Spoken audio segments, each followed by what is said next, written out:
네, 안녕하세요. 월화수목공방입니다. 오랜만에 영상을 찍는데요. 사실 일전에 올렸던 영상들은 한 번에 한 날짜에 찍어서 편집만 순차적으로 해서 올렸었던 영상들이에요. 오늘은 매장이 아니고 공방에서 한번 영상을 찍어보는 거고요.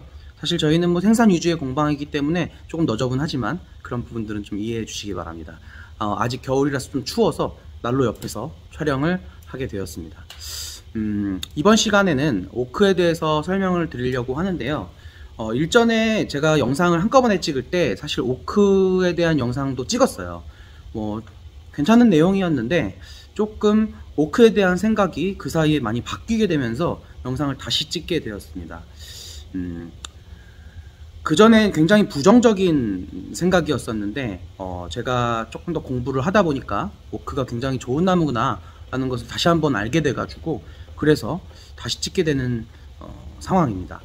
우선 오크는 굉장히 좋은 나무죠.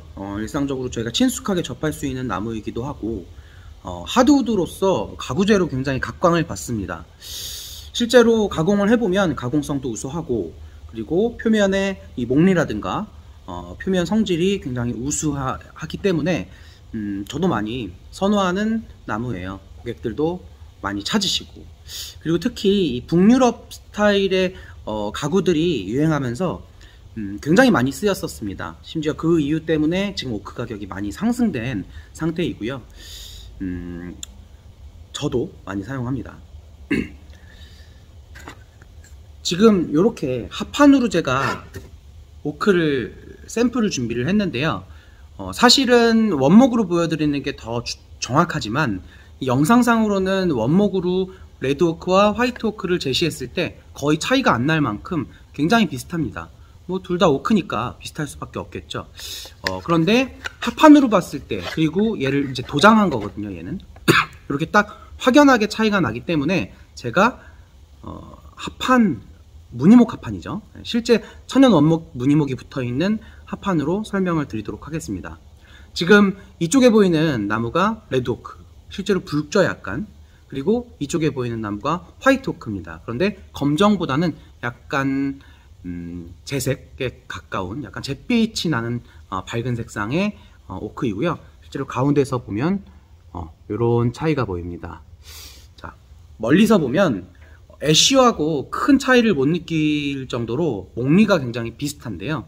실제로 가까이서 보게 되면 이렇게 잘 보이실지 모르겠어요. 이렇게 점점 머리카락 같은 점들이 있습니다. 선이라고 해야 되죠. 네.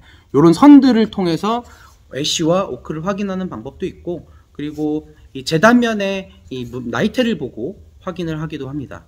실제로는 많은 차이를 보이기도 하고요. 오크의 특징은 우선은 표면적으로는 굉장히 우수하고 밀도 좋고 강도 좋고 그렇지만 느티에서 설명드렸던 것처럼 약간의 특이치가 있어요. 그래서 저희가 현장에서는요, 현장에서는 오크 똥냄새 뭐 이런 식으로 우스갯소리로 얘기를 하기도 합니다. 실제로 조금 불쾌한 향이 나기도 하고요. 건조가 아주 좋은 환경에서 이 박테리아 서식 없이 잘 건조된 경우에는 굉장히 향긋한 향이 납니다. 그래서 그런 나무들만 쓰면 참 좋겠지만 그런 나무를 만나기는 사실 좀 쉽지 않아요. 거의 대부분이 약간의 이 불쾌한 특이치를 포함하고 있습니다. 제가 샘플로 이 두 가지 레드오크와 화이트오크를 제시를 해드렸는데요. 얘네 둘 사이에는 단순히 색깔뿐만이 아니고 많은 차이가 나타납니다. 저는 개인적으로 레드오크의 표면을 그렇게 선호하지 않습니다. 그리고 도마로서도 레드오크는 조금 단점이 많아요. 그 이유를 하나씩 좀 제가 알려드리겠습니다.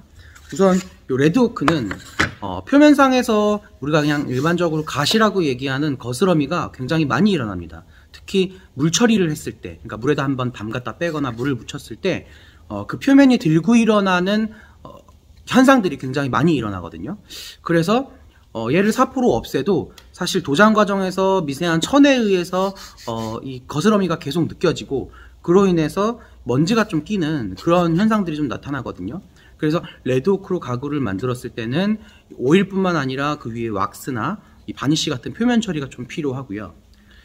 화이트오크보다 약간 푸석푸석합니다. 그러니까 이 수분은 당연히 말라야겠죠. 수분은 다 마른 상태에서 비교를 해봤을 때 약간 목재와 목재, 섬유질 사이의 결합력이 좀 약하다. 이런 생각이 듭니다. 그래서 좀 더 잘 쪼개지고 그 다음에 잘 갈라지고 뭐 같은 말인가요? 건조 과정에서 쪼개짐이 심하고 그 다음에 가공 중에서 이렇게 쫙 갈라져 버리는 그런 사례가 더 많고요. 그리고 얘를 탄화시켰을 때도 분명히 다른 현상들이 많이 나타납니다. 자, 화이트 오크는요, 레드 오크보다는 좋은 표면의 성질을 가집니다. 거스러미도 잘 안 일어나고 표면도 굉장히 부드럽고요. 그리고 실제로 색상을 더 선호하는 경우가 있어요. 뭐 약간의 붉은 톤을 조금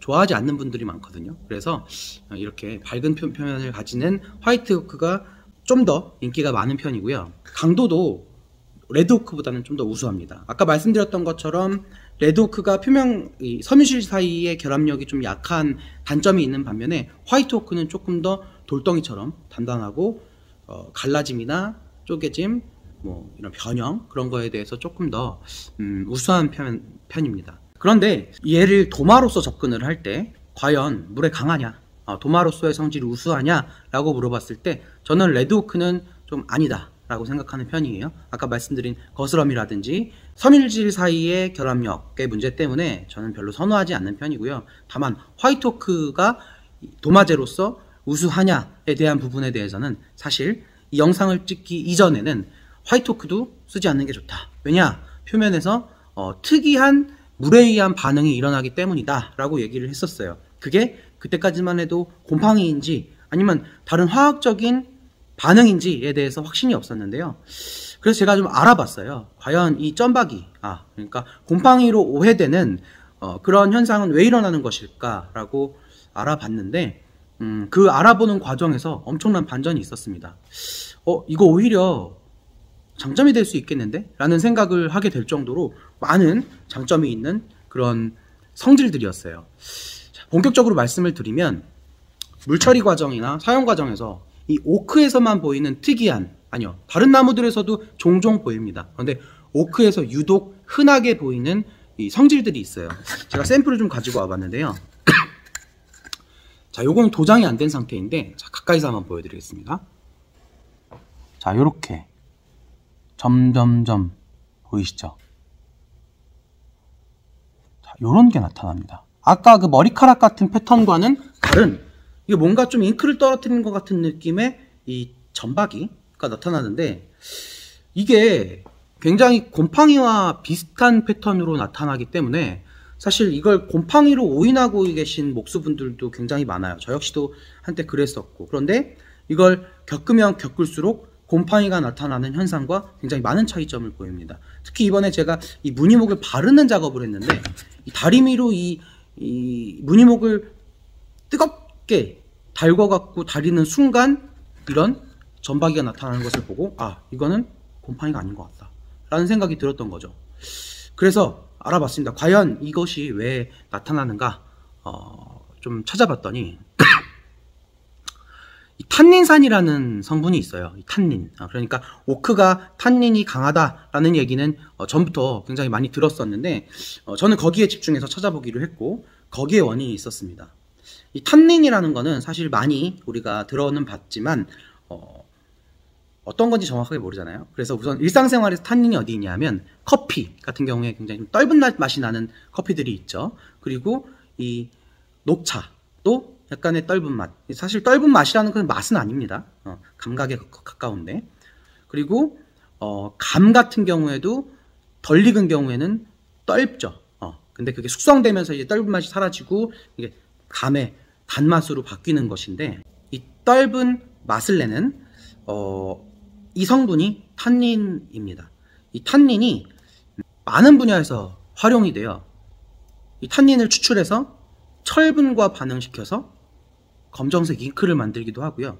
가죽을 부드럽게 가공하는 무드지를 활용하기도 하고, 그리고 와인을 숙성시킬 때 오크통을 활용하거든요. 이 오크의 탄닌과 와인 이 껍질에 있는 탄닌이 와인의 숙성을, 레드 와인의 숙성을 도와주는 역할을 하기도 하고요. 이렇게 활용이 됩니다. 실제로 탄닌 성분은 체내에 흡수되지 않으면서 체내의 중금속과 이물질들을 결합시켜서 체외로 배출시켜주기도 하고, 그래서 해독작용에 굉장히 좋다고 하고요. 그리고 살균작용, 지혈, 소염 이런 여러 가지 장점들이 있다고 해요. 그래서 다시 원목으로 돌아와서 과연 이 전박이는 무엇이냐? 탄닌산이 물속의 철분과 반응해서 나타나는 패턴입니다. 탄닌산은 주로 철분과 이 석회질과 굉장히 반응을 많이 하는데, 저희 같은 경우에는 철 배관을 통해서 수돗물을 받잖아요. 그리고 지하수를 쓰는 경우도 있죠. 전에 있던 제가 공방에서는 지하수를 썼었는데 거기서는 100% 나타났어요. 이 현상이. 그런데 수돗물을 쓸 때는 나타날 때도 있고 안 나타날 때도 있고 하더라고요. 그런 차이를 봤을 때도 물속에 있는 철분과 탄닌이 결합을 해서 이런 현상이 일어나는 거다. 탄닌산으로 인해 천연 방부목과 같은 성능을 발휘할 수 있다. 뭐 이런 얘기들도 있어요. 그래서 오히려 더 좋은 거 아닌가, 도마로서는. 그래서 이제 원래는 오크도마에 대한 생산을 전면 중단을 했었는데 화이트 오크도마는 생산을 다시 하기로 했습니다. 다만 물처리 과정에서 생기는 이 전박이들은 판매 현장에서 설득이 힘들어요. 저희가 이거를 곰팡이가 아니라고 해도 사실 믿기 힘들고, 그렇잖아요. 그리고 이거를 곰팡이가 아니다라고 설명하는 그 노력도 굉장히 좀 필요하겠지만, 실제로 사용해서 이상이 없는 부분이기 때문에 다시 만들기로 했습니다. 여러분들도 혹시 오크도마를 사용하다가 곰팡이는 곰팡이입니다. 곰팡이랑 오해하지 마시고요. 요 비슷한 약간 잉크를 떨군 것 같은 느낌의 패턴이 발생했다라고 했을 때는 탄닌산이구나, 반갑다, 이렇게 이해하고 사용하시면 되겠습니다. 그러면 오크에 대한 설명은 여기로 마치고 다음 시간에 뵙겠습니다. 감사합니다.